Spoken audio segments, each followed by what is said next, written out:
특세 잘 하셨습니까? 네, 신년 초에 특세를 가진다는 것은 굉장히 의미가 있습니다. 하나의 출발에 또 기도로 시작한다는 의미겠지만은 1년 전체를 놓고 봤을 때 우리의 신앙의 터전을 어디에 세울 것인가, 어떻게 세울 것인가 이 문제를 놓고 우리가 기도하며 하늘 앞에 엎드린 것입니다. 여러분 신년에도 여러분이 신앙 농사를 잘하시길 바랍니다. 여러분 마음속에 더 거룩한 성령의 영, 또 거룩한 또 말씀의 씨, 또 여러 가지 또 믿음의 씨앗들을 여러분 마음 가운데 이제 뿌리실 텐데 여러분 마음 밭 터전이 굉장히 단단해야 합니다. 우리 신앙을 어디에 세울 것인가? 모래 위에 세울 것인가? 아니면 반석 위에 세울 것인가? 성경에서도 중요하게 다루는 주제죠. 어, 가까운 일본은 지진이 굉장히 많은 나라입니다.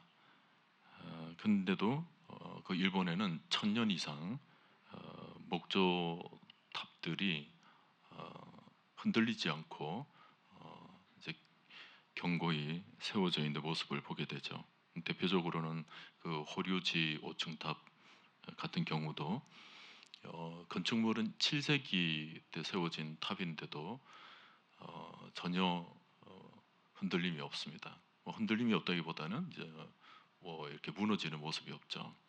나무로 지어진 목조탑인데도 그렇습니다. 지진이 있는 도시이고 또 여러 건물들이 또 무너진 사례도 있지만 그 탑은 흔들림이 없어요. 왜 그러냐니까 그 탑이 세워진 터전이 안반 위에 세워져 있습니다. 경관 안반 위에 세워져 있다 보니까 지진이 있어도 흔들림 없이 견고히 세워져 있는 것입니다. 터키의 이스탄불에 가면 소피아 대성당도 있습니다. 그것도 안반 위에 세워진 건축 양식입니다. 특히 터키에 뭐 전쟁도 많이 일어났고 또 수많은 어려움도 있었는데 뭐 제국이 교체가 되든지 또 용도가 변경이 되든지 여러 가지 또 전쟁 때문에 폭격이 일어나고 뭐 그런 일들이 있었지만 그 소피아 대성당은 전혀 흔들림 없이 견고히 세워져 있습니다. 그 건물이 세워진 것도 537년에 세워졌거든요. 근데 굉장히 오래된 세월이 흘렀는데도 그 건물이 견고히 세워져 있습니다. 잘 잡은 터 위에 지어진 건물은 아무리 흔들려도 무너지지 않는다라는 메시지를 들려주고 있는 거죠. 자, 오늘 골로새서 말씀, 만일 너희가 믿음에 거하고 터 위에 굳게 서서 너희 들은 바 복음의 소망에서 흔들리지 아니하면 그러하리라. 여기 터라는 말이 나옵니다. 바울은 왜 터라는 말을 사용했을까? 바울은 헬라 문화권 사람이었거든요. 근데 그 당시 헬라 문화권은 건축 양식에 대해서 굉장히 관심이 많은 그런 감각들이 있었습니다. 건물을 세울 때 또 기초를 어떻게 세울 것인가, 토대를 어떻게 닦을 것인가 이런 것들에 관심을 가지는 문화가 헬라 문화 영역 중에 하나인데 결국 터가 약하면은 아무리 멋진 건물도 무너지게 된다는 거예요. 터가 흔들리면 벽이 아니라 기초부터 무너집니다. 그러니까 어디 위에 세워져 있느냐 그게 중요한 문제죠.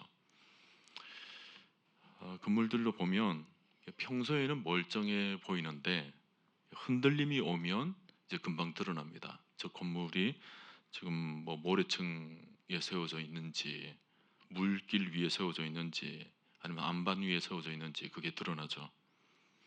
우리 믿음도 똑같습니다. 평안할 때는 잘 몰라요. 우리 믿음이 어떻게 세워져 있는지 모릅니다. 근데 우리 삶 가운데 뭔가 충격이 있고 뭔가 어려움이 있을 때 드러나는 거예요. 인생의 지진이 오면 그 사람이 지금 무엇 위에 지금 신앙이 세워져 있는가 그게 드러나게 되죠. 바울은 그걸 너무 잘 알았던 것입니다. 그래서 바울의 서신서를 보면 너희가 열심히 믿어라 이런 말씀을 주기보다는 너희가 터 위에 경고하게 서라 이런 말씀으로 여러 서신서들을 통하여서 우리들에게 들려주고 있습니다.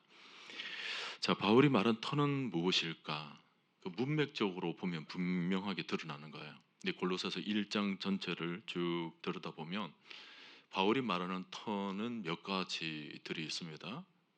그리스도의 어떤 탁월성, 또 만물보다 앞서 계신 분, 또 교회의 머리, 그리고 십자가로 화목해 하신 분, 뭐 이런 내용들이 주류를 이루어요. 그러니까 이 터는 어떤 추상적인 개념이 아닙니다. 예수 그리스도 그분 자신이 터인 거고, 그리고 그분 안에 있는 우리에게 주신 복음이 터라는 거예요. 다시 말하면 감정 위에 세워진 믿음이 아닙니다. 상황 위에 세워진 신앙이 아닙니다.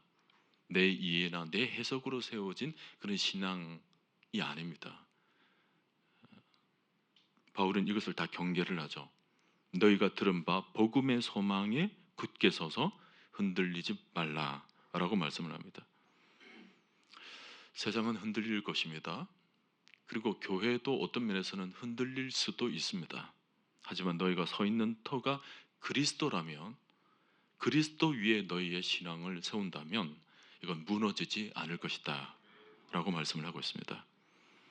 오늘 본문에서 한 장 넘겨가지고 골로새서 2장 6, 7절을 보면 이런 말씀이 있습니다.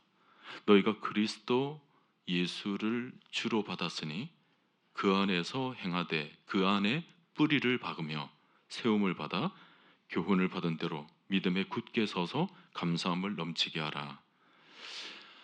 자, 골로새서 1장에서는 터라는 말을 사용했는데 2장으로 넘어와서는 뿌리라는 말로 전환시킵니다. 터, 뿌리. 여기서 그 안에 뿌리를 박으며라는 말, 그러니까 뿌리의 깊이를 얘기를 하는 거죠. 성경에서 자주 등장하는 나무 중에 하나는 십dim나무라는 것이 있습니다. 성경의 십dim나무는 오늘날 우리로 이해를 한다면 아카시아 종류 나무입니다. 주는 이제 광야나 사막, 메마른 땅에서 잘 자라는 거예요. 물도 부족하고 환경도 극도로 나쁜데, 근데 이 나무가 아주 독특합니다. 광야에서도 살아남는 그런 생명력이 있는 것입니다. 시딤나무의 뿌리는 깊어요. 깊게 뿌리를 내리니까 그 깊은 곳에서 물기를 찾아내어서 생명력을 유지하는 것입니다. 뿌리를 내리며 뿌리를 깊게 하며 중국의 뚜르반이라는 도시가 있습니다. 그 도시의 특징은 주변이 사막인데 유독 그 도시만 나무들이 굉장히 울창합니다. 중국에서 가장 더운 지역 중에 하나죠. 여름철이 되면 섭씨 45도가 훌쩍 넘어가는 그런 뜨거운 도시입니다. 근데 이 드르반 도시에 나무들이 굉장히 울창한 거예요. 이게 신기한 일입니다. 그 도시를 조금이라도 벗어나면 다 사막이에요. 근데 그 도시만 지금 나무들이 울창한 거죠. 흥미로운 포인트인데요. 그 도시 안에는 포도나무도 그렇고 여러 가지 그 유실수, 이제 과일 나무들이 굉장히 잘 자라고 있습니다. 그 비밀이 뭘까? 그 비밀은 카레즈라고 하는 수로에 있습니다. 카레즈. 아주 고대 지하 수로에 있거든요. 사막 밑에 지금 수로를 뚫어 가지고 물이 흐르도록 만든 것입니다. 이 카레즈의 수로 길이가 수천 킬로미터 됩니다. 조금 이렇게 만든 수로가 아니고 지하로 해서 수천 킬로로 연결이 되어서 그 사막까지 물길을 만들어낸 거예요. 근데 이 공사가 대단하죠. 이걸 만들어내는 공사 기간만 대략 1000년 정도 걸렸습니다. 1000년. 뭐 당나라부터 시작해서 원나라까지 어느 한 왕의 업적이 아니에요. 중국인들이 끊임없이 1000년 동안 그 밑에 물길을 뚫고 뚫어서 물수로를 만들어서 지금 그 도시가 그 수로 때문에 울창한 나무숲을 만들고 있다는 것입니다. 이런 도시가 안겨주는 메시지는 아무리 사막이라 하더라도 어디에 나무들이 뿌리를 내리고 있는가에 따라서 그 지역의 생명들이 자라나고 심지어 과일나무까지 아름다운 열매들이 주렁주렁 맺어가는 그런 도시가 될 수 있다. 중요한 것은 나무들의 뿌리를 어디에 내리게 되는가, 그 메시지를 우리에게 던지고 있죠. 자, 여러분, 우리의 신앙이 어디에 뿌리를 내릴 것인가, 굉장히 중요한 문제입니다. 가령 우리가 신앙생활을 하면서 보면 대부분의 사람들이 신앙생활을 하면서 자기 생각 혹은 자기 감정에 뿌리를 내릴 때가 많습니다. 그러니까 자기 감정에 따라 신앙생활을 하는 거예요. 그러니까 내 기분이 좀 좋으면 또 열심을 다하고, 내 기분이 좀 우울하거나 뭔가 조금 침탈을 당하게 되면 모든 것이 녹다운이 되어버립니다. 굉장히 그게 영향을 많이 받는 거죠. 사람인지라 감정을 가지고 있기 때문에 영향을 안 받을 수는 없지만, 그러나 본질적으로 우리의 뿌리를 어디에 두고 있는가에 따라서 회복력이 다른 것입니다. 자기 감정에 뿌리를 두고 있는 사람은 회복 탄력성이 굉장히 떨어지는 거예요. 금방 일어나지를 못합니다. 근데 뿌리가 깊은, 신앙의 깊은 뿌리를 가지고 있는 사람은 회복력이 좋아요. 조금 어려움이 있더라도, 상황이 어렵더라도, 약간의 또 뭐 시험이 있더라도, 또 혹은 뭐 관계에 틀어짐이 있더라도 거기에 크게 그렇게 영향을 받지 않습니다. 금방 일어서게 되죠. 여러분들은 믿음의 뿌리를 그리스도에게 두시기를 바랍니다. 오늘 바울이 그 얘기를 하고 있는 거예요. 우리의 믿음의 뿌리는 그리스도다. 그리고 그분의 복음이다. 그리스도와 그분의 복음의 뿌리를 두게 되면 우리는 흔들림이 없다라는 거예요. 아무리 얼음이 있어도 내 인생이 정말 사막 같은 그런 메마른 상황에 놓여지게 되더라도 다시 회복되고 다시 생명력을 얻을 수 있다는 것입니다. 그리스도에게 뿌리를 두고 있다. 그분의 복음의 뿌리를 두고 있다라는 말. 여러분, 복음은 하나님의 지혜가 담겨져 있지 않습니까? 하나님의 능력이 담겨져 있습니다. 그러니까 우리의 신앙이 복음의 터 위에 세워져 있으면 우리의 신앙은 굉장히 지혜와 또 그분의 능력을 덧입게 되는 것입니다. 그리고 그리스도에게 둔다라는 것은 그리스도 안에 담겨져 있는 놀라운 은혜에 우리가 뿌리를 내리게 되는 거죠. 그리스도께서 우리에게 안겨다 주신 놀라운 사랑, 또 그분이 우리를 건져내기 위해서 보여주신 그 십자가의 그 생명, 그분의 보혈의 피, 그런 것을 보면서 우리는 깊이 뿌리를 내리게 될 때 우리는 어떤 상황 속에서도 흔들림이 없어요. 그래서 신자는 언제나 그리스도께서 보여주신 그 십자가 보혈과 또 우리를 구원해 주신 그 은혜의 사랑, 늘 그에 대한 눈물을 가지고 있어야 됩니다. 그분에게 뿌리를 내리게 되면 은혜의 눈물이 솟아나게 되어 있어요. 늘 복음의 눈물을 가지고 있는 사람이 좋은 신자입니다. 늘 마음속에 나 같은 죄인 살리신 어메이징 그레이스가 살아있는 거예요. 나 같은 죄인 살리신 주 은혜 놀라와 잃었던 생명 찾았고 광명 얻었네. 신자는 이런 찬송 속에서 늘 눈물이 고여져 있어야 됩니다. 우리 영혼 가운데 눈물이 메말라져 있으면 안 됩니다. 우리가 부르는 찬송 중에도 만왕의 왕 내 주께서 그 찬송가 151장 있죠?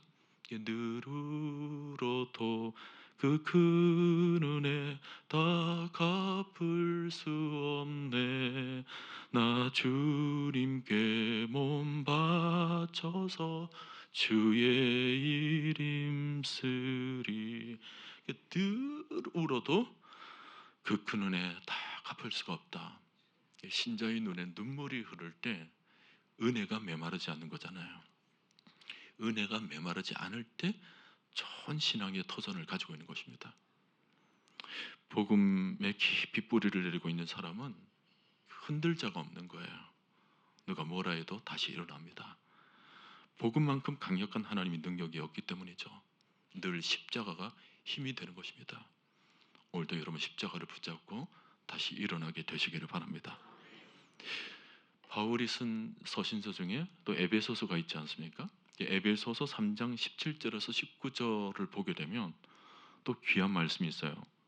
제가 읽어드리면 믿음으로 말미암아 그리스도께서 너희 마음에 계시게 하시옵고 너희가 사랑 가운데서 뿌리가 박히고 터가 굳어져서 능히 모든 성도와 함께 지식이 넘치는 그리스도의 사랑을 알고 그 너비와 길이와 높이와 깊이가 어떠함을 깨달아 하나님의 모든 충만하신 것으로 너희에게 충만하게 하시기를 구하노라.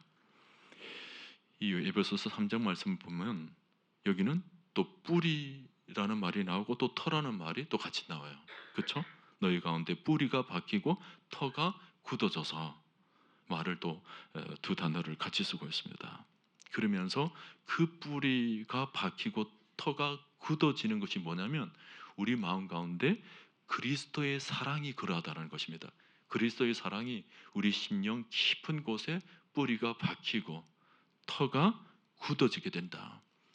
그리스도의 사랑이 우리 심령 가운데 완전히 고정되는 거죠. 탄탄하게 흔들림 없이 딱 박혀서 고정이 되는 것입니다. 여러분 심장에 그리스도의 사랑이 깊게 뿌리가 박히게 되시기를 바랍니다. 그리스도의 사랑이 막 박혀야 돼요. 다른 게 박히지 않게 되시기를 바랍니다. 여러분 마음속에 상처가 있거든 그 상처를 그냥 뽑아 버리십시오.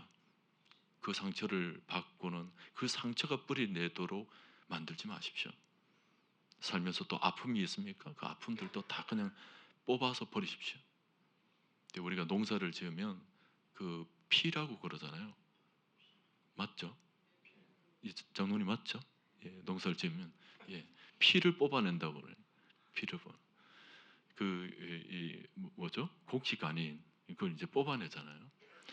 근데 우리 마음의 터전도 분명히 피라는 그 쓸데없는 잡초가 뿌리를 내리고 있는데도 그걸 안 뽑는 사람들이 많아요. 내버려 두는 겁니다.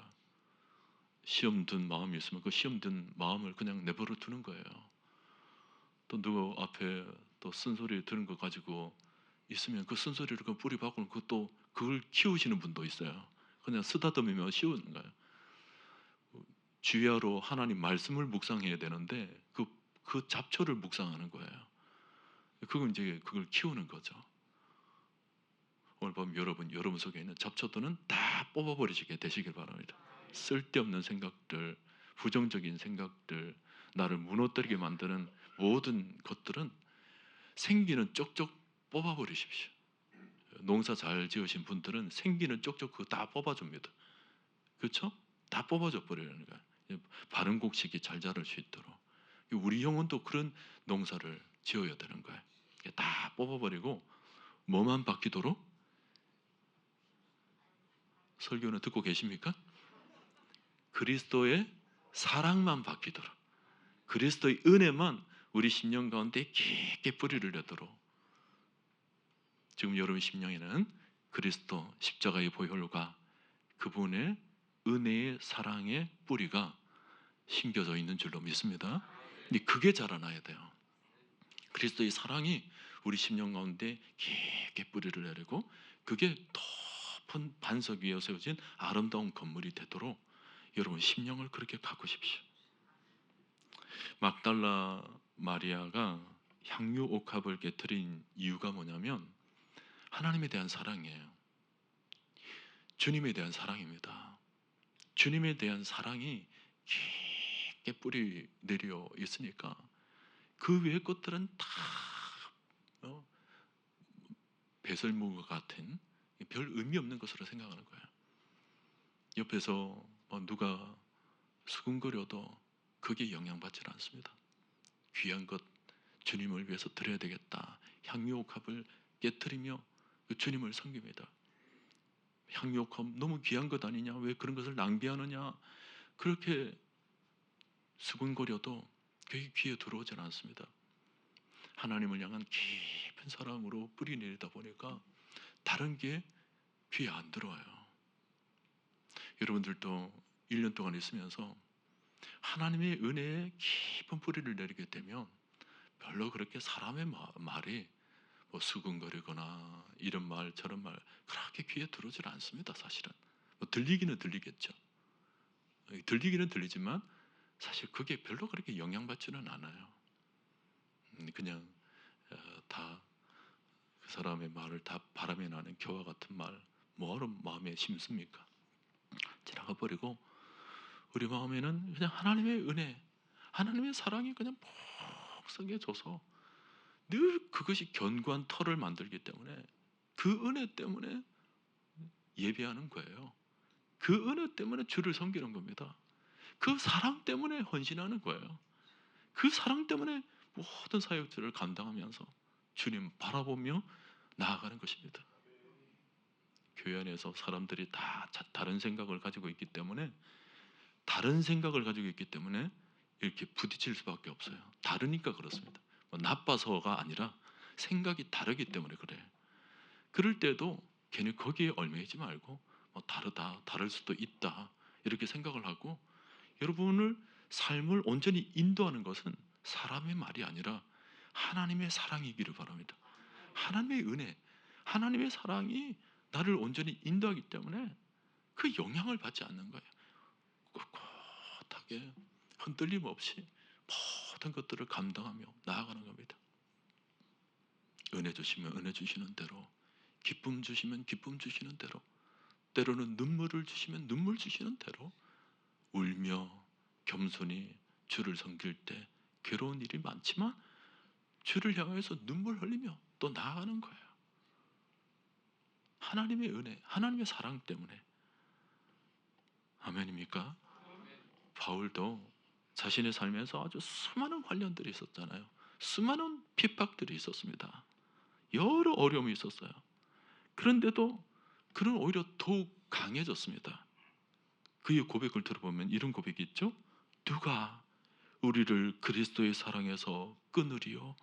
환난이나 곤고나 박해나 기근이나 적신이나 위험이나 칼이랴. 누가 그리스도의 사랑에서 우리를 끊을 수 있겠느냐? 그 어떤 것도 우리를 그리스도의 사랑에서 끊을 수 없다. 하나님의 사랑이 마음속에 깊은 터전을 이루고 뿌리를 받고 있으니까 그 어떤 것이 와도 그리스도의 사랑에서 벗어날 수가 없다. 끊을 수 없다. 바울의 승리의 비결입니다. 모든 상황 속에서 이겨낼 수 있는 비밀이 다 여기에 있었던 것입니다. 여러분, 우리는 늘 우리 심령 가운데 하나님의 사랑을 확인해야 됩니다. 다른 것은 확인하려 하지 마십시오.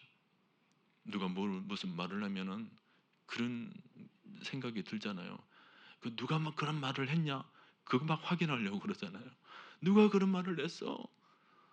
찾아내, 말해. 그거 알면 뭐 어떡하려고 그래? 그런 걸 확인하려고 그래요. 그런 걸 확인할 필요도 없어요. 뭐 사람은 그럴 수도 있다 하고 그냥 넘어가는 거예요. 근데 뭐만 확인해야 돼요?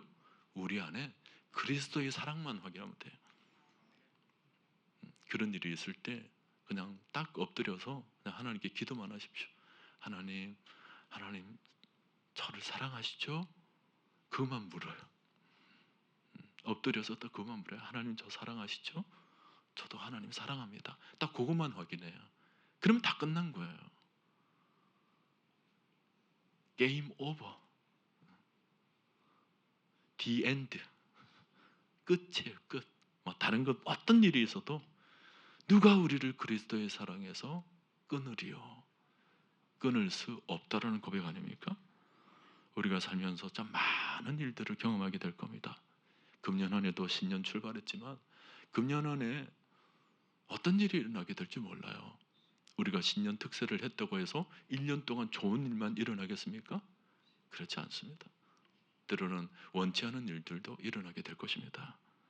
바람이 불지 않는 날이 없듯이, 파도 치지 않는 날이 없듯이 우리의 삶 속에서도 아주 크고 작은 일들이 아주 수도 없이 일어나게 될 거예요. 우리는 이 땅에 사는 동안 현실을 피할 수는 없습니다. 현실은 늘 피곤하고 우리 생각대로 움직여지지를 않습니다. 일상에 신나는 일만 있는 것이 아니고 굳은 일도 있습니다. 다윗도 보세요. 다윗이 힘든 것은, 다윗으로 하여금 정말 힘들게 만든 것은 어쩌면 골리앗이 아니었어요. 같이 살았던 형들이 어떤 면에서는 다윗을 무시하고 깔봤던 모습이 있었을 것입니다. 창세기로 거슬러 오면 요셉도 그랬겠죠. 요셉이 힘든 게 무엇이었을까? 가까이 있는 형들이었습니다. 가까이 있는. 그러니까 우리도 일상 속에서, 가까운 삶 속에서 어려운 일들이 많을 거예요. 대단한 세계 큰 역사를, 지축을 흔들 만한 일들이 우리를 힘들게 아니라 우리 일상 가운데 매일 생활의 터전 속에서 그 자그마한 일들 가운데 우리를 어렵게 만드는 일들이 많이 생겨나게 될 겁니다. 이 땅에서의 삶이 녹록지가 않죠. 환경은 내 편이 아닌 것처럼 돌아갈 때가 훨씬 많습니다. 그러므로 어떤 면에서는 여러분들이 이미 신년을 시작할 때 금년에 좋은 일들만 일어나게 될 것이다, 오히려 그 기대를 좀 내려놓으십시오. 차라리 내려놓는 게 좋습니다. 내려놓다가 좋은 일이 생기면 은혜죠. 근데 좋은 일만 일어나게 될 것이다 라고만 생각했다가 그게 되지 않을 때는 이거 시험거리밖에 없어요. 그러니 차라리 그런 생각들은 일단은 내려놓고 시작하십시오. 좋은 일들만 일어나지 않을 것이다. 현실을 직시하시고 어려운 일이 있을 것이다 생각하고 최악의 상태에서 내가 어떻게 대처할 것인가를 생각해 보시길 바랍니다. 신앙은 현실에 그대로 부딪히고 뒤엉키면서 신앙이 굳어지는 것입니다. 그 속에서 파도를 치는 가운데 뚫고 들어가면서 내 신앙이 단단해지는 것입니다. 그 어려운 상황 속에서 매일에 일어나는 고통과 어려움 속에서 그곳에서 신앙의 꽃을 피워야 돼요. 어떤 분들은 가정도 그렇지만 교회도 좋은 교회였으면 좋겠다. 성도들도 그렇지만 목사들도 다 마찬가지고, 내가 섬기는 교회가 좋은 교회, 아주 좋은 일들만 있고 성도들도 다 천사 같고 목사님도 예수님 같고 그랬으면 좋겠다 라고 생각이 되어지시죠? 정말 그게 현실로 펼쳐지기를 원하신다면 그냥 빨리 천국 가세요. 천국 가시면 됩니다. 천국은 주님이 목자가 되시고 목회자가 되시고 성도들도 다 천국에 올라온 성도들, 그 믿음의 그 성도들, 얼마나 좋은 성도들도 많아요. 그게 너무 그리우신 분들은 그냥 하나님께 기도하세요. 주여 빨리 천국에 저를 데려가 주소서. 그렇게 기도하세요. 근데 이 땅에서는 사실 그런 유토피아와 같은 교회를 만나기는 어렵습니다. 그럼 어떡할 것이냐 말이에요. 이 현실 속에서 하나님께서 원하시는 것을, 여러분 그 뜻을 발견하셔야 돼요. 하나님이 원하는 뜻은 어려운 환경 속에서 신앙의 터를 견고히 세우기를 원하는 것입니다. 좋은 환경에서 태우는 것이 아니라 사막 같은 곳에서 강을 내시는 하나님을 경험하도록 만드시는 거죠.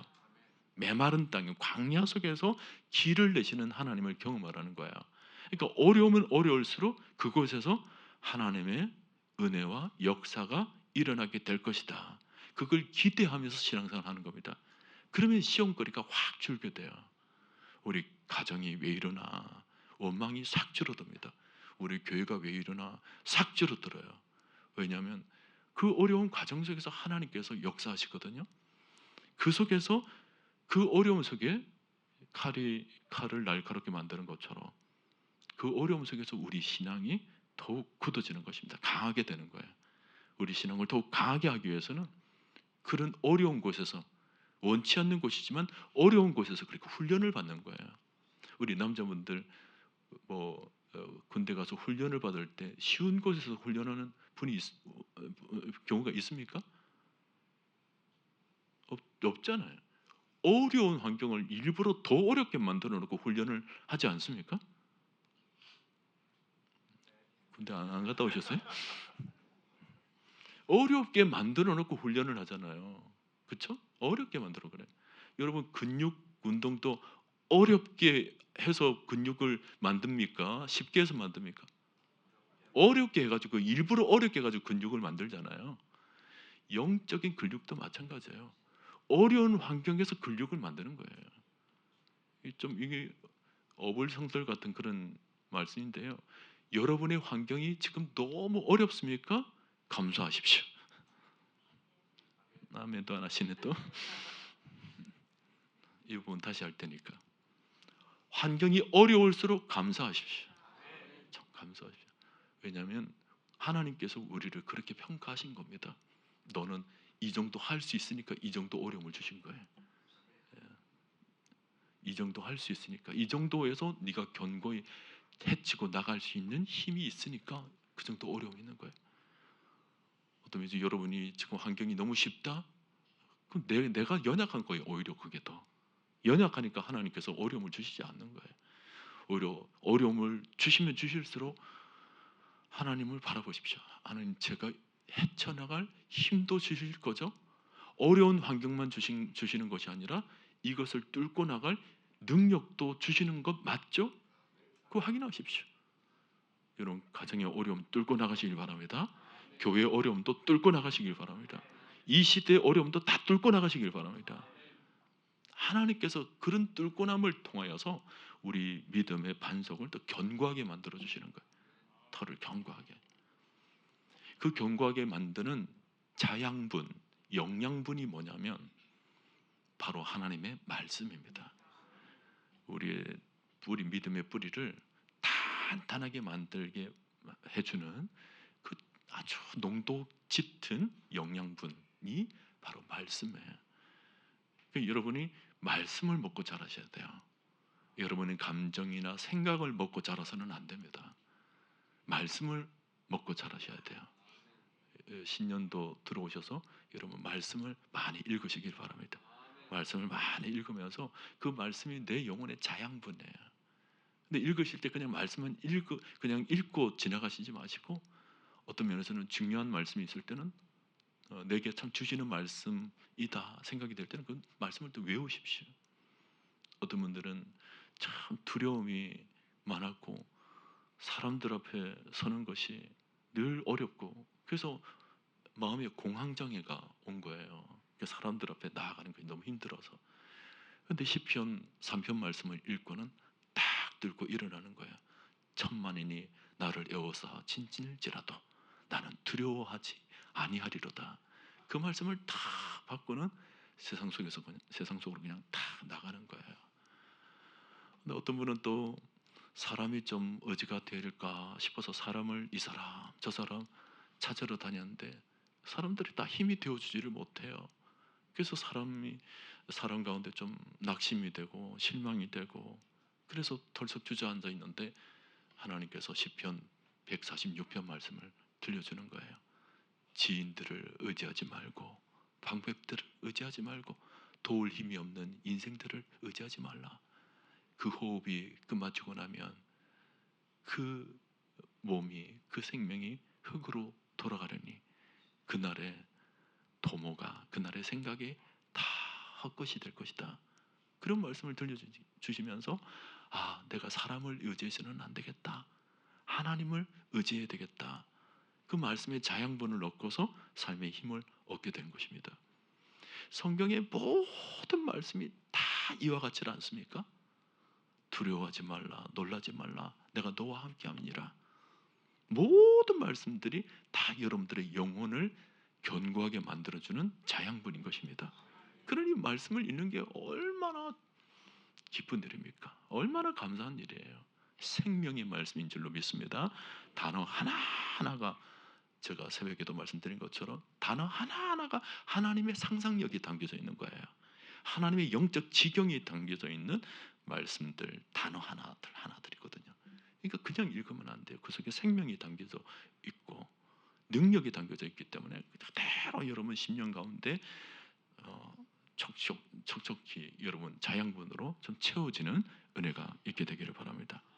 사랑하는 성도 여러분, 이제 금년이 시작했습니다. 여러분들의 심령은 좋은 터전 위에서 아주 견고한 믿음의 반석을 세워 나가시기를 바랍니다. 그래서 1년 돌아왔을 때 나중에 연말이 되어서는 아주 탄탄해진 신앙을 가지고 승리했구나. 하나님 감사합니다. 그 감사가 또 감사로 이어지고 평안이 평안으로 이어져서 여러분의 평생에 주님을 노래하며 찬송하며 감사하며 살아가는 복된 삶이 펼쳐지게 되기를 주님의 이름으로 간절히 축원드립니다.